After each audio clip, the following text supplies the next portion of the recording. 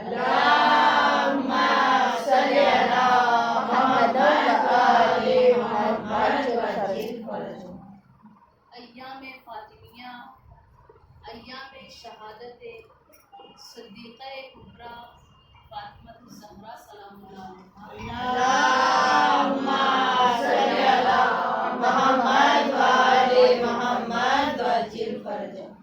ये वो मुअज़्ज़मा है कि जिनकी शख्सियत के बारे में हम गुफ्तगू नहीं कर सकते, बल्कि गुफ्तगू करना नामुमकिन है, क्योंकि इनके बारे में अल्लाह ताला इरशाद फरमाता है कि फ़ातिमा कंजुल मख्फी है, यानी फ़ातिमा छुपा हुआ ख़जाना है।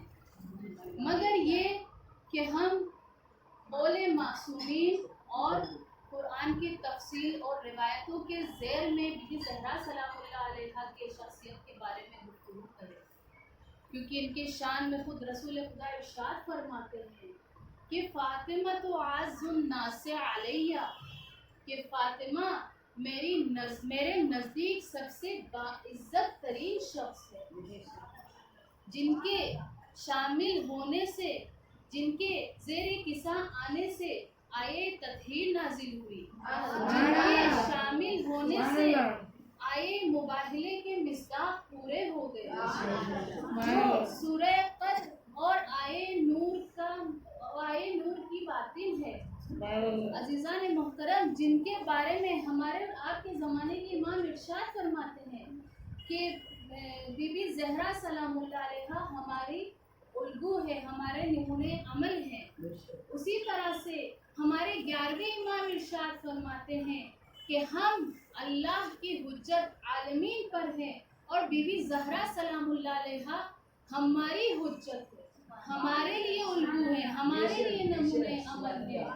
रसूल खुदा ख़त्मी मर्तबत का उनके एहतराम में खड़ा हो जाना इस बात की तरफ निशानदेही करता है कि बीबी ज़हरा सलामुल्लाह अलैहा की फजीलत क्या है, उनकी अजमत क्या है, उनकी बुजुर्गी क्या है।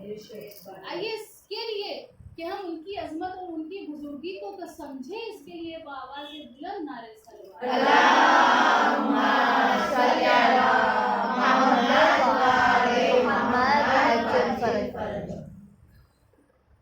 आज हम इंशाल्लाह इस बारे में गुफ्तगू करेंगे कि इंसान को अपने ज़िंदगी में किस तरीके के इंतखाब करना चाहिए, कैसे कैसे रास्ते चुनना चाहिए, और उसी सिलसिले में हम ये भी वजाहत करते जाएंगे कि बीबी ज़हरा सलामुल्लाह अलैहा ने अपने ज़िंदगी में कैसे कैसे इंतखाबात अंजाम दिए, कैसे कैसे इंतखाबात।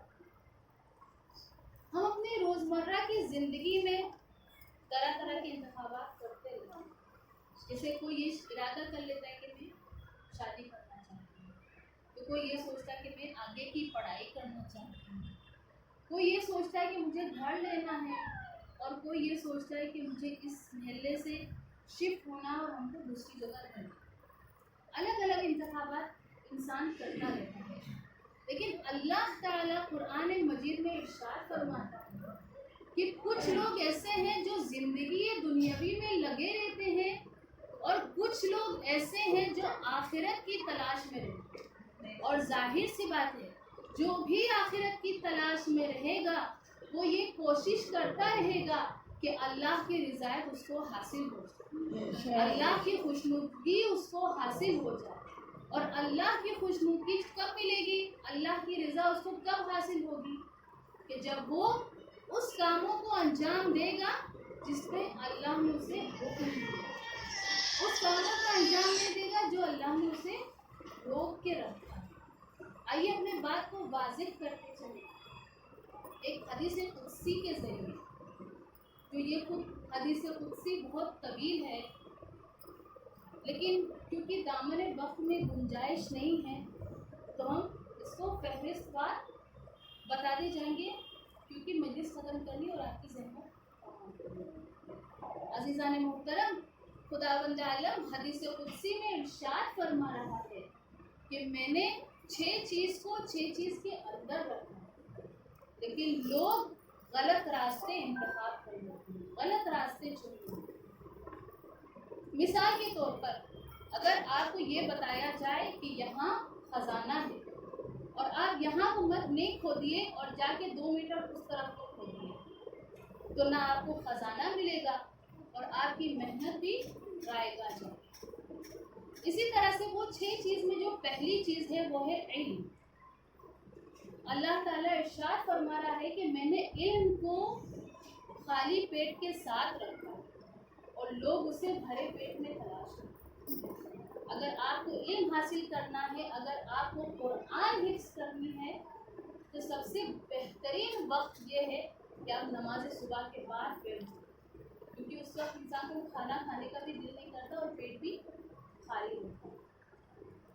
दूसरी चीज़ की तरफ जो अल्लाह ने इस हदीस में फरमाया है तो ये है कि अल्लाह ये फरमाता है कि मैंने इज्जत को नमाज शब में करार दिया है और लोग उसे सलातीन और बादशाहों के दर में तलाश करने जाए। अगर हमको इज्जत चाहिए, अगर हमको ये चाहिए कि हम घर में बाइज्जत हो, सब हमारी एहतराम करें, सब हमारी इज्जत करें, तो आज से ही आप नमाज शब पढ़ना शुरू करें, क्योंकि ये अल्लाह का वादा है। अल्लाह ने वादा किया है तो आपको इज्जत ज़रूर मिलेगी। और बीबी ज़हरा सलामुल्लाह अलैहा की नमाज़ों का क्या कहना है कि जो खुद कुल्ले ईमान ये इरशाद फरमाते हैं कि मैंने ज़हरा को अपने इबादतों में मददगार पाया, पूरी रात इबादत करती थी, और जब सुबह का वक्त नमूदार होता था तो इमाम हसन अलैहिस्सलाम फरमाते थे कि ए मेरी वालिदा गिरामी, आपने पूरी रात पड़ोसियों के लिए दुआ किया, कुछ दुआ हमारे लिए भी करना चाहिए। क्या फरमाती थी कि पहले पड़ोसी। तीसरा ये है कि सुकून के बारे में अल्लाह ताला इरशाद फरमा रहा है कि इन्नी वज़अतु राहतन फिल जन्नह वन्नासु यतलबूनहा फिद दुनिया, कि मैंने सुकून और राहत को कहाँ करार दिया है, जन्नत में करार दिया है, और लोग उसे दुनिया में तलाश करते हैं। अजीज़ान गिरामी, दुनिया दारुल मुकाफात है, दुनिया परेशानी की जगह है, दुनिया मुश्किलात की जगह है। किसी के पास औलाद नहीं है, वो औलाद के लिए दुआ करता है। किसी के पास औलाद है लेकिन वो सालिह नहीं है। किसी के पास खाने के लिए पैसा नहीं है, किसी के पास खाने के लिए पैसा तो है लेकिन उसको इतनी सारी बीमारियां लगी है कि वो अलग अलग खाने का लुत्फ नहीं उठा सकता। इसीलिए इमाम अली अलैहिस्सलाम इरशाद फरमाते हैं कि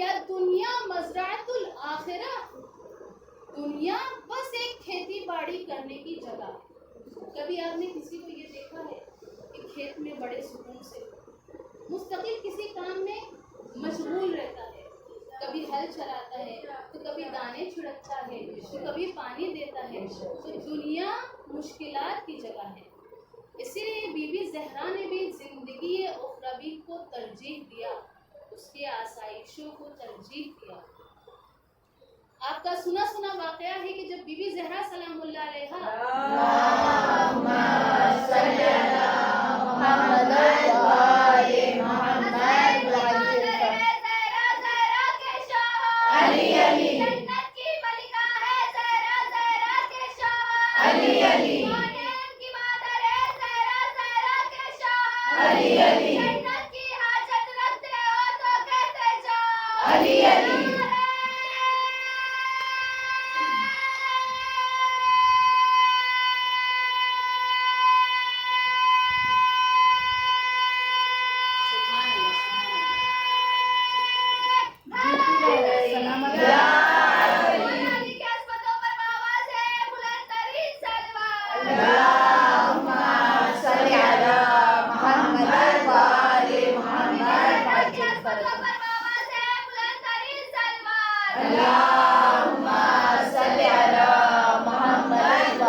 खुदा सलामत रखे, आने वाले को नारा लगवाने अज़ीज़ान मोहतरम। तो बीबी अपने बाबा के पास जाती है और दरख्वास्त क्या करती है कि बाबा मुझे खादिमा की ज़रूरत है। तो रसूल खुदा उनको जवाब में क्या फरमाते हैं कि ए बेटी, क्या क्या अच्छा नहीं होगा कि मैं तुम्हें एक ऐसी चीज़ की तालीम दूँ जो खादिमा से अच्छी हो। बीबी ज़हरा सलामुल्लाह अलैहा ने तस्लीम किया। अजीज़ों, बीबी ज़हरा सलामुल्लाह अलैहा ने खादिमा नहीं बल्कि तस्बीह ज़हरा का इंतखाब करके रज़ाए खुदा और रज़ाए रसूल हासिल कर लिया, जन्नत की राहती को खरीद लिया और क़यामत तक एक ऐसा तोहफा हम शियों को दे कर गई कि जो भी छोटी बड़ी मुश्किलात में तस्बीह ज़हरा की तिलावत करेगा तो उसकी मुश्किल आसान हो जाएगी।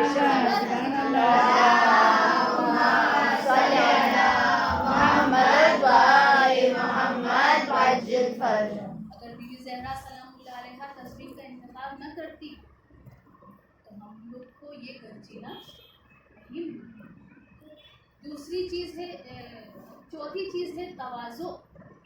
अल्लाह ताला इरशाद फरमाता है कि इन्नी वज़अतु राहतन फित तवाज़ु वन्नासु यतलुबूनहा फित तकब्बुर, कि मैंने बुजुर्गी को, दर्जे को किसमें करार दिया है? तवाज़ु में करार दिया है, और लोग उसे तकब्बुर में तलाश कर रहे हैं। कोई भी शख्स अगर तकब्बुर करेगा तो अल्लाह का ये वादा है कि अल्लाह उसको ज़मीन पर गिराएगा। कैसे ऐसे बड़े बड़े बादशाह गुजरे, फिरऔन, नमरूद, हामान, सबने गुरूर किया, सबने तकब्बुर किया और अल्लाह ने उनको ज़मीन पर गिराया। रिवायतों में ये मिलता है कि जब बीबी ज़हरा के घर में वो वाक़या हुआ था कि 3 दिन तक उन्होंने रोटियां दिया था यतीम को, गरीब को और असीर को। तो एक दिन जनाब सलमान बीबी ज़हरा सलामुल्लाह अलैहा के घर जाते हैं और देखते हैं कि सब बहुत परेशान हैं। तो बहुत ज़्यादा परेशान होकर दौड़ते दौड़ते रसूल खुदा के घर पे आते हैं। इसके बावजूद कि जनाब सलमान खुद बहुत ज़्यादा जाहिद इंसान है, रसूल खुदा के घर पर आते और कहते हैं या रसूल अल्लाह, आप पर फरियाद है, आपके लिए फरियाद है। बीबी ज़हरा बहुत मुश्किलात में है, एक तरफ से घर के काम और छोटे छोटे बच्चे और दूसरी तरफ घर के लोग फाके हैं। तो रसूल खुदा सल्लल्लाहु अलैहि वसल्लम क्या फरमाते हैं कि मेरी बेटी के वजूद में ईमान और यकीन समा गया। सुभान अल्लाह। इसके बावजूद कि बाबा सरवर कायनात है, इसके बावजूद कि बाबा हाकिम मदीना है, लेकिन अपने घर के काम अपने हाथों से करती है, घर के काम भी पूरे अंजाम देती है शोहरदारी भी करती हैं और ऐसे बच्चे उन्होंने तरबियत की कि क़यामत तक ऐसे कोई मिसाल नहीं। हम ये नहीं समझे कि हम बहुत बड़े घर के हैं, हम घर पे क्या काम क्यों करें, या ये कि हम क्यों सबसे ज्यादा घर पे काम करें। ऐसे तसव्वुरात हमारे ज़हन में नहीं आना चाहिए, क्योंकि हम बोलते हैं, हम ये दावा करते हैं कि हम बीबी ज़हरा सलामुल्लाह अलैहा की कनीज़ हैं। अगर हम बीबी ज़हरा सलामुल्लाह अलैहा की कनीज़ हैं तो उनको घर के काम बड़े सुकून से अंजाम देना चाहिए। और अगर हम ज़्यादा काम अंजाम दे रहे हैं तो अल्लाह हमें देख रहा है, किसी की मेहनत रायगा नहीं जाएगी। पांचवी चीज़ है कनाअत। अल्लाह ताला इरशाद फरमा रहा है कि मैंने बेनियाजी को कनाअत में करार दिया है। मैंने बेनियाजी को कनाअत में करार दिया है और लोग उसे माल अंदोजी में तलाश करते हैं, लोग उसे जमा करने में तलाश करते हैं। मदीने में बीबी ज़हरा सलामुल्लाह अलैहा की सहेलियाँ अक्सर आती थी बीबी ज़हरा सलामुल्लाह अलैहा के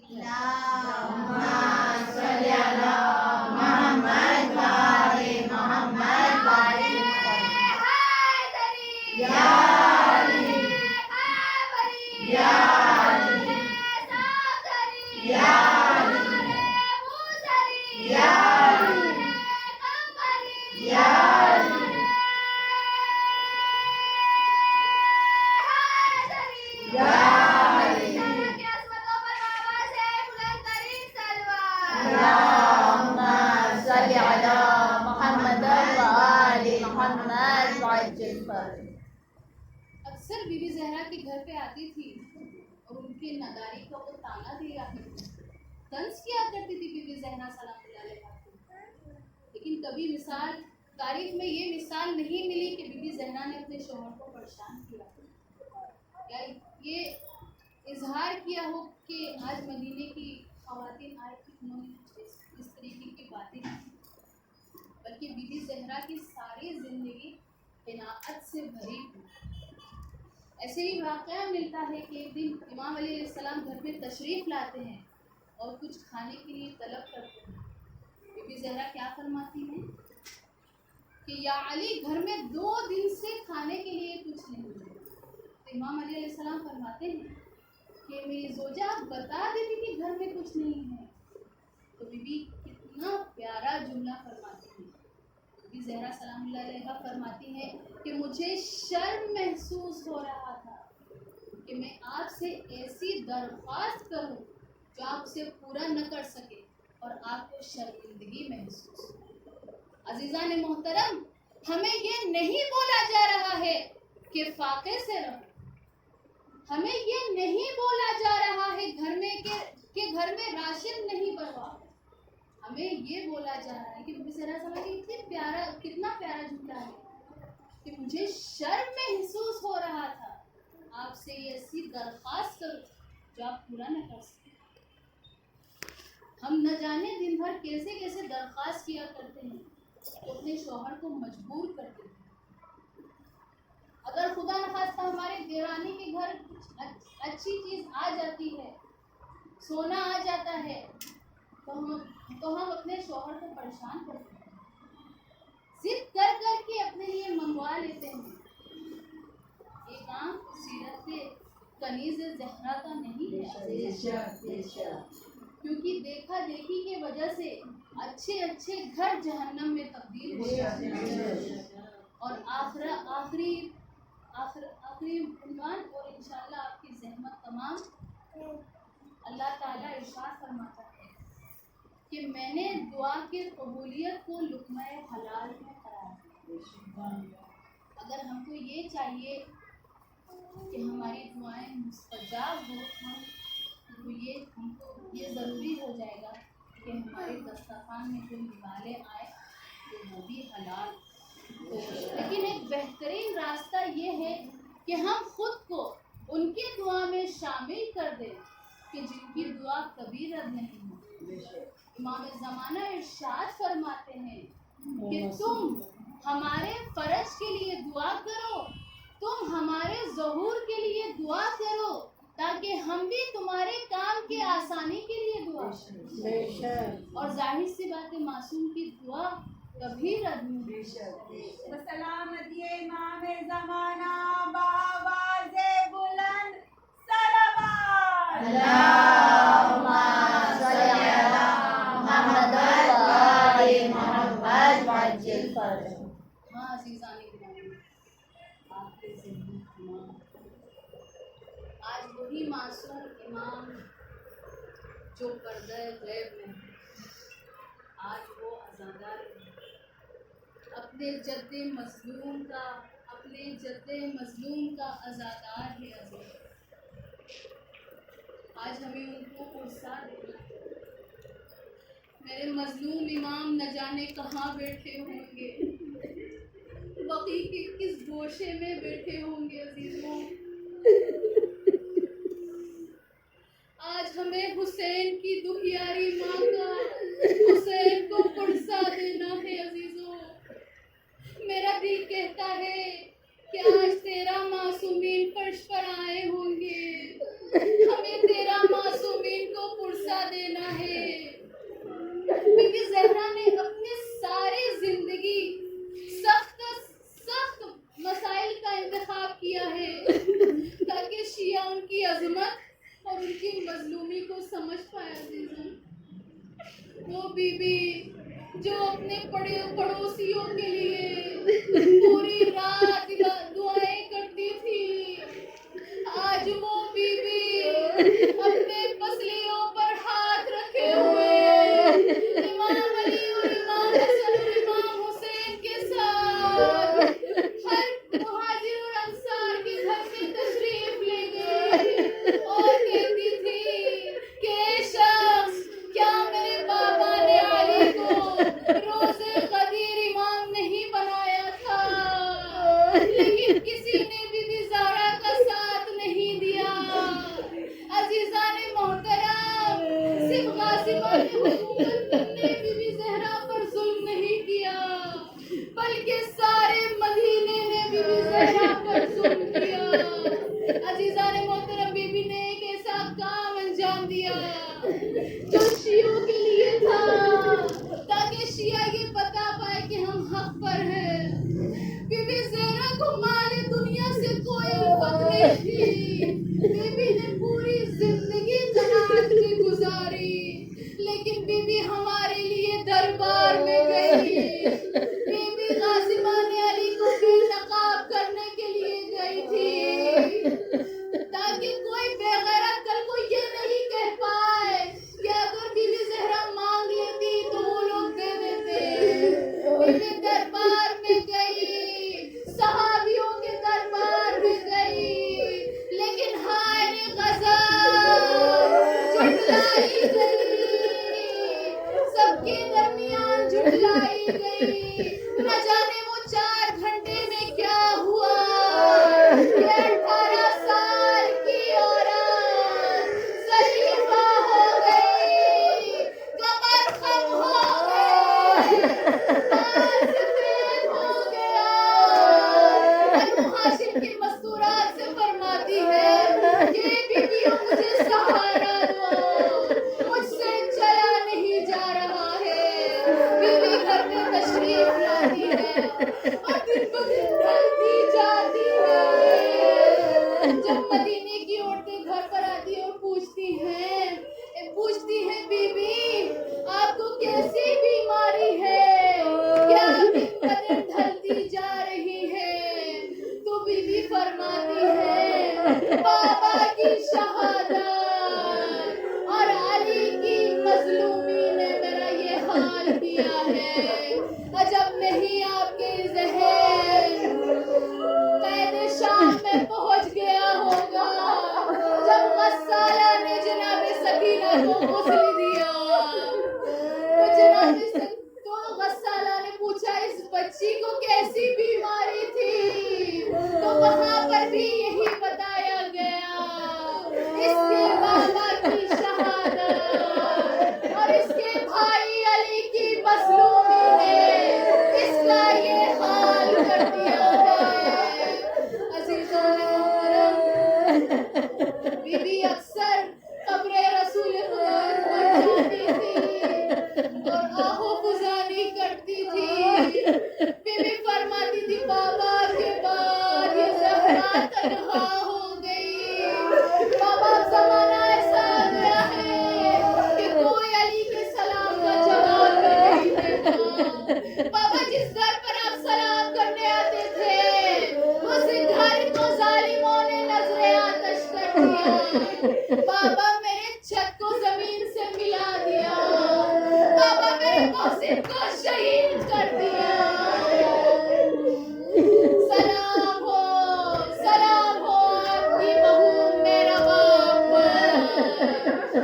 कि सबसे पहले उनके बेटे के गले पर धीरे से शोभा लगा और उसके बाद उनके शौहर के गले को काटा गया और उसके बाद खेमों में आग लगा दी गई।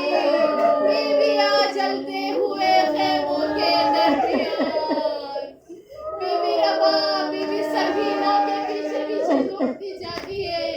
दोनों ने क्या देखा कि एक जालिम ने बच्चे के कान से ऐसे गोशवारे छुड़े कि खून बहता गया।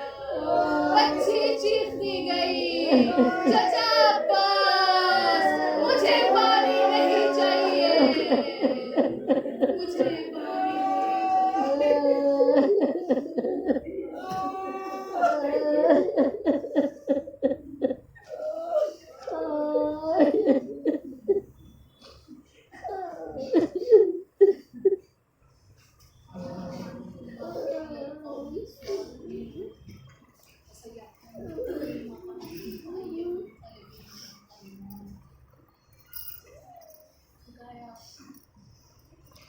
उस वक्त का वास्ता है कि जब हजरत अब्बास का मशकीज़ा छिप गया और उनकी आस टूट गई कि अब खेमों में पानी नहीं जा सकता। खुदाया हमने आस लगाया है कि हमारे सामने इमाम का ज़हूर हो जाएगा। खुदाया हमारे आस को मत तोड़ना। खुदाया हमको उनके जानिसार उनके शिया और उनके मुहिब में शुमार करना। खुदाया वो दिन जल्द अज जल्द नसीब फरमा कि जब हम बकी की ज़ियारत करने जाएं। खुदाया वो दिन नसीब फरमा कि जब हम बकी की तामीर करने जाएं। खुदाया जल्द अज जल्द इस कोरोना के वबा को हमसे दूर फरमा ताकि हम ज़ियारत मासूमीन और खुसूसन ईरान और इराक़ की ज़ियारत के लिए जा सकें। रब्बना तक़ब्बल मिन्ना इन्नका अंतस समीउल अलीम। अल्लाहुम्मा सल्लि अला मुहम्मद व आलि मुहम्मद वअज्जिल फरज। एक सूरे फातिहा की दरख्वास्त। बिस्मिल्लाहिर्रहमानिर्रहीम अल्हम्दुलिल्लाहि रब्बिल आलमीन अर्रहमानिर रहीम मालिकि यौमिद्दीन इय्याका नअबुदु व इय्याका नस्तईन इहदिनस सिरातल मुस्तक़ीम सिरातल लज़ीना अनअमता अलैहिम गैरिल मग़ज़ूबि अलैहिम वलद्दाल्लीन। बिस्मिल्लाहिर रहमानिर रहीम कुल हुवल्लाहु अहद अल्लाहुस समद लम यलिद व लम यूलद व लम यकुल लहू कुफुवन अहद। बिस्मिल्लाहिर रहमानिर रहीम कुल हुवल्लाहु अहद अल्लाहुस समद लम यलिद व लम यूलद व लम यकुल लहू कुफुवन अहद।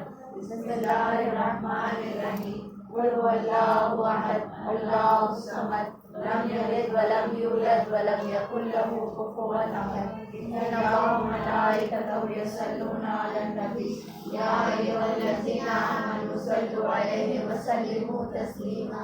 अल्लाहुम्मा सल्लि अला मुहम्मद व आलि मुहम्मद सुब्हाना रब्बिका रब्बिल इज्जति अम्मा यसिफून व सलामुन अलल मुरसलीन वल्हम्दुलिल्लाहि रब्बिल आलमीन बिरहमतिका या अरहमर राहिमीन। अल्लाहुम्मा सल्लि अला मुहम्मद व आलि मुहम्मद वअज्जिल फरज। बारे इन सूरों को बारे मानते और दमासमीन अलैहिस्सलाम तमाम शुहदा इस्लाम खुसूसन शहज़ादी कौनैन सैयदा फ़ातिमा ज़हरा सलामुल्लाह अलैहा को नज़र फरमाते हुए कुल मरहूमीन मोमिनीन और मोमिनात की अरवाह को ईसाल फरमाया। परवरदिगार उनसे और हमसे जो भी गुनाह सरज़द हुए हैं मोहब्बत शहज़ादी कौनैन के तुफ़ैल में हम सब की मग़फ़िरत फरमा। उनके आमाल सालिहा को हमारे क़लील और नाक़िस आमाल और इबादतों को और इन मजालिस अज़ा को आखिरी हुज्जत की मोहब्बत में कबूल फरमा। मरहूमीन के कब्रों पर अपनी रहमत की बारिश नाज़िल फरमा। तमाम अज़ाब क़ब्र से उन्हें महफूज फरमा। तमाम बरज़ख के मरहलों को उनके लिए सहल व आसान फरमा। रोज़े हिसाब उनके और हमारे अमाल नामे हमारे दाहिने हाथ में अता फरमा और हम सब को अपनी जवार रहमत में जवार मासूमीन अलैहिस्सलाम में आला इल्लियीन में क़रार फरमा। रब्बना तक़ब्बल मिन्ना इन्नका अंतस समीउल अलीम। अल्लाहुम्मा सल्लि अला मुहम्मद व आलि मुहम्मद वअज्जिल है। या फातिमा या फातिमा या सैयदा या फातिमा या सैयदा या फातिमा या सैयदा गुरबते अली है, ये गुरबते अली है, ये गुरबते अली है, ये गुरबते अली है। हक मांगने जो ज़हरा, हक मांगने जो ज़हरा दरबार में गई है,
हक खाने वाले ना आए, यारी मेरी मैयत पर मेरा हक खाने वाले ना आए, यारी मेरी मैयत पर मेरा हक खाने वाले ना आए।